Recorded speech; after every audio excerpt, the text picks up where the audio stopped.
कराची के सबसे बड़े अस्पताल में बद इंतजामी अरूज पर। जन अस्पताल में स्ट्रेचर्स कम पड़ गए, मरीज फर्श पर लेटने पर मजबूर, काफी देर तक स्ट्रेचर की राह तकता रहा। वीडियो सिटी 21 ने हासिल कर ली। डॉक्टर्स मरीज को तिब इमदाद फराम करने से गुरेज न रहे। इंचार्ज एमरजेंसी डॉक्टर नशीन ने कहा, तहकीकात हो रही है। तफसीलात जान लेते हैं इब्राहिम रिंद से। बताइएगा इब्राहिम।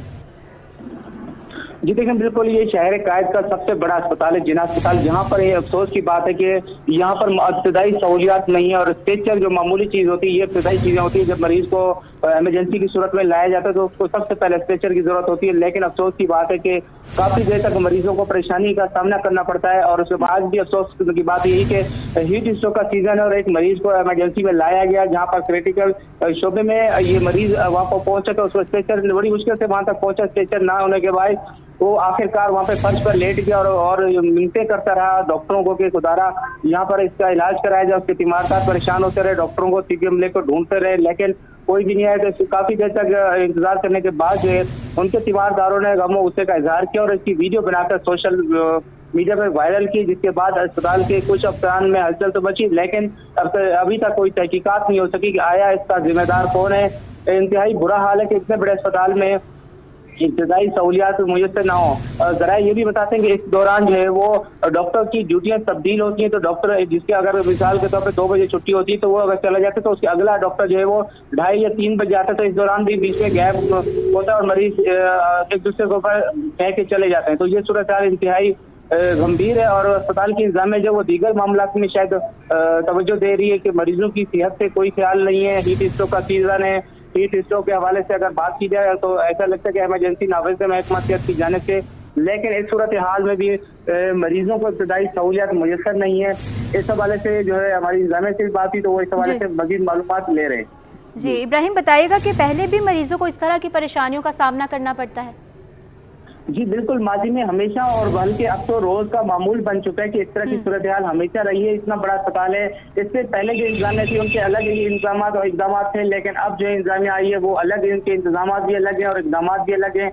अब ऐसी भी बहुत बड़ी तादाद में डॉक्टर्स हैं जो यहाँ के ओपीडी करने वाले थे या सर्जरी करने वाले थे, वो तमाम जो है वो अब एडमिनिस्ट्रेशन में चले गए हैं, वहाँ से मामला देख रहे हैं। तो यहाँ का इंतहाई बुरा हाल है। ऐसा लग रहा है कि कुछ जिना अस्पताल के ऐसे भी डिपार्टमेंट है जो यकीनन ऐसे लग रहा है कि जैसे वो लावारिस हो चुके हैं, कोई पुरसाने हाल नहीं। अद्वियात बाहर से मंगवाई जाती हैं, पानी के कूलर तो इब्तदाई तौर पर अभी कुछ रखे गए, लेकिन सूरत हाल ऐसी होती है कि यहाँ पे भी बाज़ वक़्त पानी भी मुयस्सर नहीं होता, लोगों को परेशान होते हैं और अद्वियात तो किसी किस्म की नहीं मिलनी चाहिए। ऐसे इमरजेंसी में आने वाले मरीजों को फिर भी मिल जाती है, लेकिन ओपीडी में आने वाले मरीजों का इंतहाई बुरा हाल होता है। 2 बजे के बाद अगर किसी को कोई पहुंचता है देर से ओपीडी में तो उसको भी इमरजेंसी की सूरत में नहीं देखा जाता, अगले दिन ही बुलाया जाता है। तो रोड एक्सीडेंट भी रोजाना की बुनियादों पर हो रहे हैं और इस तरह की शिकायत भी रोजाना की बुनियादों पर हो रहे हैं कि लोग जो है स्ट्रेचर के लिए काफी देर तक एम्बुलेंसेज में भी रहते हैं, लेकिन फ्लाई एम्बुलेंसेज और एनजीओ की एम्बुलेंसेज बाज़ औक़ात उनको गेट पर ही छोड़ के चली जाती है कि इतना देर इंतजार नहीं कर सकते। शदीद गर्मी होती है और वहाँ पे बैठने का कोई खास इंतजाम नहीं कि जिना अस्पताल की इमरजेंसी के बाहर कोई ऐसा शेड बनाया दिया जाए कि वहाँ पर मरीज बैठ के अपने तीमारदार का इंतजार कर सकें, लेकिन इंतहाई बुरा हाल है। इस हवाले से अस्पताल के डायरेक्टर प्रोफेसर शाहिद रसूल को भी तवज्जो देनी चाहिए, जबकि इस हवाले से जो इमरजेंसी की इंचार्ज है डॉक्टर नौशीन, उनको भी चाहिए कि वो भी इस हवाले से मजीद इकदाम करें। जी ठीक है, बताइएगा कि डॉक्टर्स को, डायरेक्टर्स को तवज्जो तो देनी चाहिए, लेकिन अभी तक क्यों नहीं दे रहे? जी देखिए, ये 18वीं तरमीम के बाद जो है जिना अस्पताल जो है वो पहले तो वफाक का अंडर में था, लेकिन अब सिंध हुकूमत के अंडर में आ गया। लेकिन उसके बावजूद भी खुद इजारादारी कायम है। यहाँ पर हुकूमत सिंध के अहकाम बाज़ औक़ात नजरअंदाज भी किए जाते हैं, क्योंकि वज़ीर सेहत या कोई शख्सियत यहाँ पे बहुत ही मुश्किल है, बहुत ही कम आके यहाँ पे चक्कर लगाएं, कोई तहकीकात करें, कोई चीज़ पूछें। लेकिन शाहिद रसूल साहब जो डायरेक्टर हैं उनको वहाँ पे ही तलब कर लिया जाता है, वहीं पे बातचीत कर ली जाती है। तो इसे बहुत सारे मसाइल हैं जिना अस्पताल के जो कि हल होने चाहिए। कराची का सबसे बड़ा टीचिंग हॉस्पिटल है, जिसके जो वो सैकड़ों डॉक्टर काम कर रहे हैं, इसी तरह सैकड़ों जो है वो स्टूडेंट काम करते हैं। मुख्तलिफ स्कूल्स ऑफ नर्सिंग और मुख्तलिफ college of nursing, medical college भी एफिलेटेड हैं। इस वजह से मसाइल भी हैं, लेकिन कोई तवज्जो देने को तैयार नहीं। तमाम खमियाजा जो है वो गरीब मरीजों को ही भुगतना पड़ता है, क्योंकि पूरे मुल्क से यहाँ पर मरीज आकर अपना इलाज कराते हैं। अब तो हंगामा नाइफ और जो दीगर जदीद सहूलियात है इसके लिए बैरून मुल्क से अफगानिस्तान और दीगर जो पड़ोसी ममालिक है वहाँ से भी लोग यहाँ पर आके इलाज कराते हैं। लेकिन अभी जो यहाँ के इब्तदाई सहूलियात न होने की वजह से जो मरीजों को शदीद मुश्किलात का सामना भी करना पड़ता है। इब्राहिम रिंद आप हमारे साथ ही मौजूद रहिएगा। इसी हवाले से हमें ज्वाइन किया है deputy director incharge emergency doctor Nausheen साहिबा ने। जी बहुत शुक्रिया आपके वक्त का। आगाह कीजिएगा कि अस्पताल में स्ट्रेचर्स कम पड़ गए हैं, मरीज जलील ख्वार होने लगे हैं, इंतजाम इस हवाले से क्यों इकदाम नहीं कर रही? देखें, जिन्ना हॉस्पिटल में डेली बेसिस पे 1600 से 1700 पेशेंट्स आते हैं। जो उन पेशेंट को हम कहीं ना कहीं अकोमोडेट करते हैं। जब तक वार्ड में जगह नहीं होती तो स्ट्रेचर्स पे ही पेशेंट वार्ड के इमरजेंसी के अंदर रहते हैं। आमतौर पे स्ट्रेचर्स की कमी नहीं होती, जब भी कमी हो तो हम कहीं ना कहीं से अरेंज कर देते हैं, ओपीडी से ले आते हैं, वार्ड से ले आते हैं। तो कभी ऐसा इंसिडेंट हो भी जाए तो फौरन उसको एडजस्ट किया जाता है और स्ट्रेचर अरेंज कर दिए जाते हैं।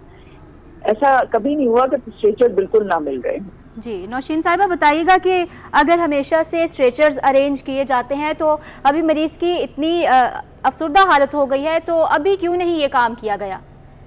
ऐसा है, देखें, पेशेंट ये इस स्ट्रेचर की वजह से नहीं था। पेशेंट मेरा ख्याल है गिर गया था। मैंने ये जो अपने स्टाफ से पूछा है तो उसको उठा के फिर स्ट्रेचर पे शिफ्ट कर दिया गया था।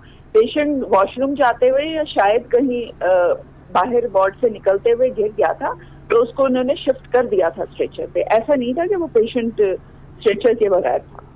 जी अच्छा, अब हमें ये भी शिकायत मौसूल हुई है कि तीमारदारों को भी परेशानियों का सामना करना पड़ता है, इस हवाले से थोड़ा सा अपडेट कीजिएगा।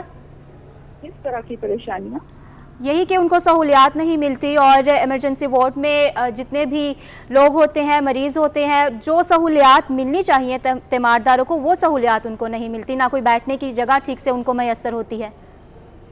की जगह, सॉरी, बैठने के लिए कोई जगह उनको ठीक से मैसर नहीं होती। नहीं, हमारा वेटिंग एरिया है बाहर।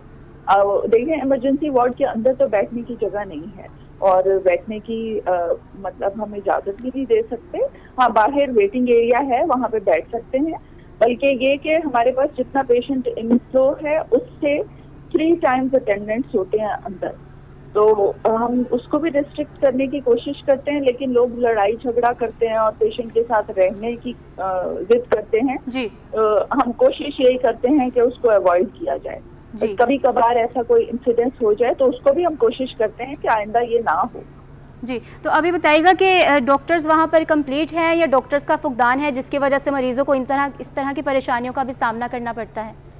अल्हम्दुलिल्लाह सफिशिएंट है, लेकिन बाकी लोअर स्टाफ की हमारे पास डेफिनेटली कमी है। वो जैसे ही हमारे जो इश्यूज एडमिनिस्ट्रेटिव हैं वो हल हो जाएंगे तो हम और स्टाफ हायर करेंगे इंशाल्लाह, वो इश्यूज भी। तो कितने स्टाफ की जरूरत है आपको जिसको आपने हायर करना है? देखिए, नर्सेज तो हमें कम से कम पूरे हॉस्पिटल में 600 से 800 नर्सेज की जरूरत है और इमरजेंसी में 100 नर्सेज तो हमें फौरन चाहिए। इसी तरह लोअर स्टाफ जो पेशेंट को शिफ्टिंग में, पेशेंट को स्ट्रेचर पे मूव करने में हेल्प करता है, उनकी हमें बहुत जरूरत है।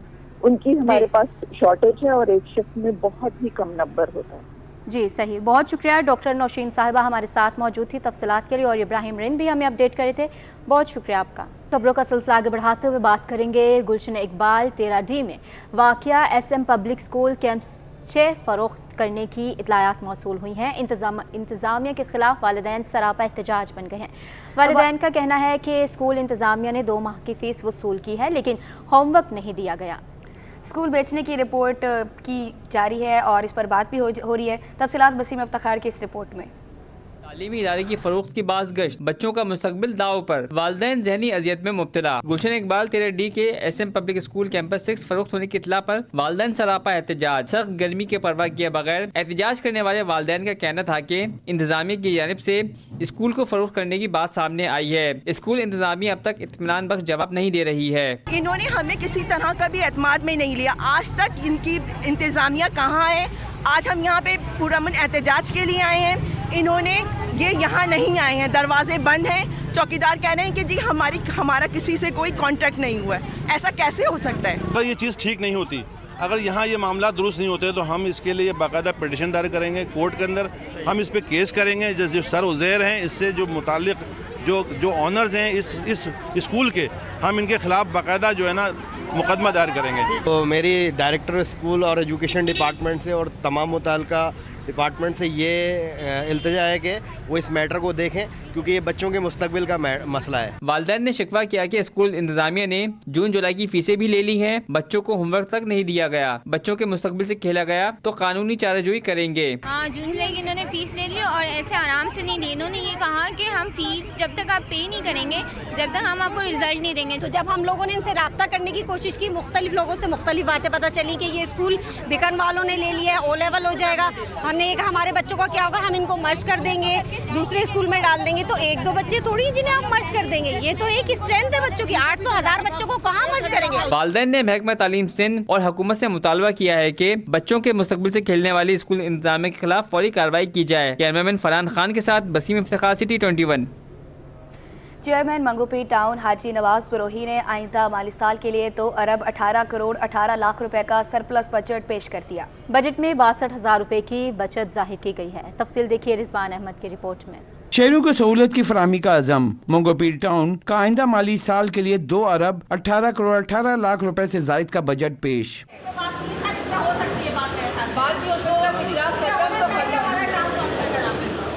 माली साल 2024-25 का बजट पेश करते हुए चेयरमैन मंगोपीर टाउन हाजी नवाज बरोही का कहना था कि महदूद वसाइल के बावजूद अवामी फलाह बहबूद का बजट पेश किया। और आने वाले जो सिंध गवर्नमेंट का जो ग्रांट होगा या OJT में जो इजाफा किया जाएगा, जो एक तखमीना हमने लगा के इस बजट को हमने बनाया, जो कि मंगोपीर के हवाले से, जो पसमानदगी के हवाले से बहुत ही कम है, लेकिन हम कोशिश करेंगे। क्योंकि 2 दिन पहले ही चेयरमैन साहब से के पास में गया था, उन्होंने मुझसे सालाना एक रिपोर्ट ली, उन्होंने कि क्या पोजीशन है। मैंने सारे हकीकत उनको बताया कि बैकफुट पे है और ओल्ड एरिया है मंगोपीर का। उसमें मुझे उम्मीद है चेयरमैन साहब को विजिट भी करेंगे और हमें स्पेशल ग्रांट जो है मंगोपीर टाउन के हवाले से देंगे। वाइस चेयरमैन राना आरिफ और म्युनिसिपल कमिश्नर आगा खलीक बोले, बजट तैयारी में तमाम स्टेक होल्डर्स ऑन बोर्ड लिए गए हैं। इनसे मंगोपीर टाउन की पसमानदगी दूर करने में मदद मिलेगी। बजट जो हमने 2024-25 हमने मैदानिया दिया है, इसमें हमने अपने तमाम मेम्बरान जो है उनको अल्हम्दुलिल्लाह हमारे ऑन बोर्ड थे और हमने उनको एतमाद में लिया था। जैसा कि आपने अभी भी देखा कि एक कसरत रायदही से बजट को मंजूर किया गया। एजुकेशन के लिए की है, मेडिकल के लिए की है, मुलाजमीन के लिए पेंशन के लिए, उनके लीव इनकैशमेंट के लिए रकम मुख्तस की है, उनके मेडिकल अलाउंसेस के लिए रकम मुख्तस की है। तो जितना इसको हम आवाम दोस्त बना सकते थे, हमने इसको बनाया है। मंगोपीर टाउन काउंसिल ने आइंदा माली साल का बजट कसरत राय से मंजूर कर लिया। कैमरामैन वकास लोधी के हमरा Rizwan Ahmed, city 21। Association of builders and developers ने फाइनेंस बिल पर सवालात उठा दिए हैं। आबाद के साबिक चेयरमैन आरिफ जीवा कहते हैं कि अब मुकम्मल होने वाले तमाम प्रोजेक्ट्स पर 10% इजाफी टैक्स आयद कर दिया गया। फाइनेंस बिल में ये फैसले तामीराती शोबे के लिए बड़ा धमाका है। पहले ही तामीराती शोबा बैठ चुका है। हुकूमत ये बताए कि क्या इसके समरात भी कुछ सोचे हैं। मिनिस्टर जनाब शहबाज शरीफ साहब, फाइनेंस मिनिस्टर मोहम्मद औरंगजेब साहब, बजट आपने पेश किया, उसमें कई टैक्सेस का इजाफा किया। हमने जो है उस पर आपको दरख्वास्तें भी भेजी, हमने रिक्वेस्ट भी की, लेकिन उस पर जो है वो कोई उस पर जो है वो रेक्टिफिकेशन या कोई चीज़ नहीं आई कल फाइनेंस बिल के अंदर। बल्कि इसके ऊपर एक और काम हुआ कि फाइनेंस बिल के अंदर रिकवरी के ऊपर, रिसिप्ट के ऊपर 10% जो है वो आपने 10 से 15% जो है वो रिकवरी के ऊपर टैक्स लगा दिया रिसिप्ट के ऊपर। ये समझ नहीं आ रही हमें कि ये जो है वो कंस्ट्रक्शन सेक्टर को आपके लोग या FBR के लोग कहाँ ले जाना चाहते हैं। आपकी समझ में ये चीज़ आती है कि ये जो कंस्ट्रक्शन सेक्टर है, ये 2 साल पहले लोगों को एक एसेट बेच चुका है, एक प्रॉपर्टी बेच चुका है जो अंडर कंस्ट्रक्शन है। वो जो है 2 साल पहले किसी क्लाइंट ने लिया है। आज हम उनको जो है वो ये ब्रीफ करेंगे, गवर्नमेंट ने टैक्स का इजाफा कर दिया है 10% रिसिप्ट के ऊपर, टोटल रिसिप्ट के ऊपर। तो क्या ये मुनासिब बात है? या अगर ये टैक्स आपने कल फाइनेंस बिल में इंडक्ट किया है जो बजट में नहीं था, क्या ये टैक्स जो है वो आप समझते हैं कि मुनासिब है? अगर मुनासिब है तो फिर आप हमें किस तरफ ले जाना चाहते हैं इस कंस्ट्रक्शन सेक्टर को? आप कहाँ हमें जो है वो ले जाके डंप करना चाहते हैं? ये अगर किसी ने आपको मशवरा दिया है या कि टैक्स लगाने का कहा है, ख़ास तौर पे प्राइम मिनिस्टर साहब ये बताइए, क्या आपने ब्रीफिंग ली है उनसे कि इसका इम्पेक्ट क्या आएगा? मैं समझता हूँ ये एक बहुत बड़ा धमाका है और आबाद जो है इसके ऊपर अपना लाएमल तय करने जा रही है। काइंडली इसको जो है इसके ऊपर नज़रसानी करें। ये जो है ये बहुत बड़ा टैक्स है जो एक आम आवाम पे बोझ पड़ेगा। ये रेस्टोरेंट नहीं चला रहे हैं, हम लोगों को घर बना के दे रहे हैं, कंस्ट्रक्शन कर रहे हैं, 2 साल 3 साल 4 साल की किस्तों पे हम उनको देते हैं। और आज जो है अगर उनकी 50% पेमेंट हमारे पास आई है, कल से दोबारा पेमेंट शुरू होगी और आप कहते हैं कि 1 जुलाई से आप उनसे या आप अपने पास से 10% टैक्स अदा करें, क्या ये आपका मुनासिब, अच्छा और मुल्क के लिए खुशाइन फैसला है? ये ज़रा जो है वो एक थोड़ा सा आप आपस में मीटिंग कर लें। हमें तो आपने ना बजट से पहले बुलाया, ना इस फाइनेंस बिल में इस टैक्स को डालने के बाद डालते वक्त आपने पूछा। तो क्या ये मुनासिब टैक्स है? क्या ये आवाम पर एक कंस्ट्रक्शन सेक्टर के ऊपर बोझ नहीं है? मैं समझता हूँ कि ये जो आपने टैक्स लगाया है, इससे कंस्ट्रक्शन सेक्टर जो है वो और जो है वो गड़े में जाएगा और इसके साथ साथ आपकी तमाम इंडस्ट्रीज भी गड़े में जाएंगी। के इलेक्ट्रिक ने बिजली चोरी की रोकथाम के लिए माली साल 2023-24 में कार्रवाइयों की रिपोर्ट जारी कर दी। बिजली चोरी में इस्तेमाल होने वाले 3 लाख किलोग्राम तार जब्त भी कर ली गई हैं। तर्जुमान के इलेक्ट्रिक का कहना है कि जुलाई 2023 से अब तक पावर यूटिलिटी ने बिजली चोरी के खिलाफ 30,000 ऑपरेशन किए, जिसमें बिजली की चोरी के लिए इस्तेमाल होने वाले 3,30,000 किलोग्राम से शायद कुंडे के तारों को हटाया गया। बिजली चोरी के लिए लगाए कुंडे पावर इंफ्रास्ट्रक्चर को भी नुकसान पहुंचाते हैं। तर्जुमान के इलेक्ट्रिक के मुताबिक डिस्ट्रीब्यूशन टीमों ने 2,34,000 गैर कानूनी कनेक्शंस का खात्मा किया। बिजली चोरों के खिलाफ कार्रवाइयों का मकसद लाइन लॉसेस को कम और पावर इंफ्रास्ट्रक्चर की हिफाजत यकीनी बनाना है। जुराइम की दुनिया से खबर देंगे आपको। शहर कायद में डाकुओं के हाथों शहरियों के कत्ल का सिलसिला थम न सका। पुलिस आवाम के तहफ़्फ़ुज़ में ताहाल नाकाम। कराची में रवा साल सफाक डाकुओं के हाथों शहरियों की हलाकतें 80 तक जा पहुंची। तफसीलात जान लेते हैं अनुषा जाफरी की इस रिपोर्ट में। शहर कायद में डाकू बेलगाम, शहरी सड़कों पर गैर महफूज। रवा साल के पहले महीने जनवरी में डाकुओं ने तालिबे इल्म अयान, गरीब रक्षा ड्राइवर, फल फरोश समेत 12 शहरियों से जिंदगी छीन ली। फरवरी में सूरत हाल जनवरी से ज्यादा बिगड़ गई। सरकारी अफसर फरहान, 3 खवातीन, बिलाल कॉलोनी में पुलिस एहलकार, बनारस पुल पर 2 सगे भाई, जबान टाउन में 2 साला बच्ची और सच्चल में ऑनलाइन डिलीवरी राइडर समेत 20 शहरियों की जान ले ली गई। मार्च में गार्डन और औरंगी टाउन में 2 खवातीन, नल्ला वाला टाउन में तालिबे इल्म ला रहे, सच्चल में नौजवान इंजीनियर शोएब समेत 17 शहरी मौत के मुंह में धकेल दिए गए। रवा साल के 6 माह मुकम्मल हो गए। 80 अफराद डाकुओं के हाथों मौत की घाट चले गए। 80 अफराद की हलाकतों के बाद भी कराची पुलिस की कारकर्दगी बेहतर ना होना पुलिस की कारकर्दगी पर सवालिया निशान बन चुका है। कैमरामैन अब्दुल मनान के साथ अनुषा जाफरी, सिटी 21। कमिश्नर कराची के नोटिफिकेशंस में तजाद। समुद्र में नहाने पर 14 जून को 2 माह के लिए पाबंदी का नोटिफिकेशन जारी हुआ है। नोटिफिकेशन के मुताबिक पाबंदी 13 अगस्त तक लगाई गई थी। कमिश्नर कराची ने 29 जून को पाबंदी का फिर नया नोटिफिकेशन जारी कर दिया। नए नोटिफिकेशन के मुताबिक पाबंदी 1 माह के लिए लगाई गई है। मज़ीद जानते हैं काविश मेमन से। आगाह कीजिएगा काविश हमें। बिल्कुल, देखें, समंदर में नहाने पर पाबंदी के 2 नोटिफिकेशन जारी किए गए हैं, जिसके बाद कमिश्नर कराची के जो नोटिफिकेशन है वो मुतजाद हो गए हैं। पहला नोटिफिकेशन 14 जून को जारी किया गया, जिसमें 2 माह के लिए समंदर पर पाबंदी लगाई गई नहाने पर, और वो पाबंदी 13 अगस्त तक लगाई गई थी। जबकि आज फिर नया नोटिफिकेशन जारी कर दिया गया, जिसके मुताबिक 1 माह के लिए पाबंदी लगाई गई है, और इस नोटिफिकेशन के मुताबिक पाबंदी 27 जुलाई तक है। इस हवाले से नोटिफिकेशन में ये कहा गया है कि समंदर के करीब बड़ी और खतरनाक लहरें बन रही हैं, जिसकी वजह से शहरियों को जाने महफूज करने के लिए समंदर में जाने से रोका है, और ये वाज़ेह तौर पर हिदायत की है कि अगर खिलाफ वर्जी की जाती है तो फिर मुकदमा दर्ज होगा। जी, मुकदमा दर्ज होगा। बहुत शुक्रिया काविश मेमन आपका।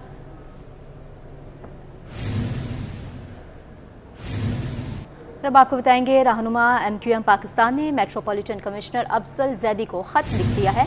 गुज़िश्ता 3 सालों में शहर के नालों की सफाई की तफसीलात तलब की गई हैं। मज़ीद तफसीलात जानते हैं शुएब मुख्तार से। आगाह कीजिएगा। जी बिल्कुल, MQM पाकिस्तान के रुकन असेंबली आमिर सिद्दीकी ने कराची मेट्रोपॉलिटन कमिश्नर के MC को जो है खत लिखा है। आमिर सिद्दीकी ने म्यूनिसिपल कमिश्नर अफजल जैदी से गुज़िश्ता 3 सालों में नालों की सफाई से मुतालिक जो है तफसीलात तलब की हैं। इस खत में ये कहा गया है कि 3 सालों में नालों की सफाई पर वफाकी व सिंध हुकूमत का कितना बजट इस्तेमाल हुआ है, 3 सालों में शहर में कितनी बार जो है नालों की सफाई की गई है, जबकि इस वक्त में ये भी कहा गया है कि इन 3 सालों में कितनी बार नालों की सफाई पर मशीनरी जो है भेजी गई है, तमाम तक जो है रिकॉर्ड फराहम किया जाए। MKM के रुकन असेंबली की जानिब से खत के जरिए नालों की सफाई पर जो है तहफ़्फ़ुज़ात का इजहार किया गया है और ये भी कहा गया है कि उनके हल्के में गार्डन ईस्ट में पटेलपाड़ा में जमशेद रोड, जहांगीर रोड, लसबेला और ओल्ड सिटी एरिया के इलाकों से जो है शिकायत मौसूल हुई है। लिहाजा जो है बल्दिया कराची के म्यूनिसिपल कमिश्नर अफजल जैदी नालों की सफाई से मुतालिक जो है उनको तफसीलात जो है फराहम करें। जी शुएब मुख्तार, बहुत शुक्रिया अपडेट करने के लिए। सिंध हाईकोर्ट में ग्रेड 1 से 15 पर 54,000 से ज़ायद भर्तियों का केस। अदालत ने MQM की दरख्वास्त पर फैसला सुना दिया। हाईकोर्ट ने सिंध हुकूमत की जानिब से अगस्त 2023 के इश्तिहारात के मुताबिक की गई भर्तियों को कलअदम करार दे दिया। जी हाँ, यहाँ पर आपको आगाह कर रहे हैं अहम खबर है। सिंध हाई कोर्ट में ग्रेड 1 से 15 पर 54,000 से ज़ायद भर्तियों का केस सामने आया, जिसमें अदालत ने MQM की दरख्वास्त पर फैसला सुना दिया। हाई कोर्ट ने सिंध हुकूमत की जानिब से अगस्त 2023 के इश्तिहारात के मुताबिक की गई भर्तियों को कलअदम करार दे दिया। आपको बताते चलें, ग्रेड 1 से 15 पर 54,000 से ज़ायद भर्तियों का केस। अदालत ने MQM की दरख्वास्त पर फैसला सुना दिया।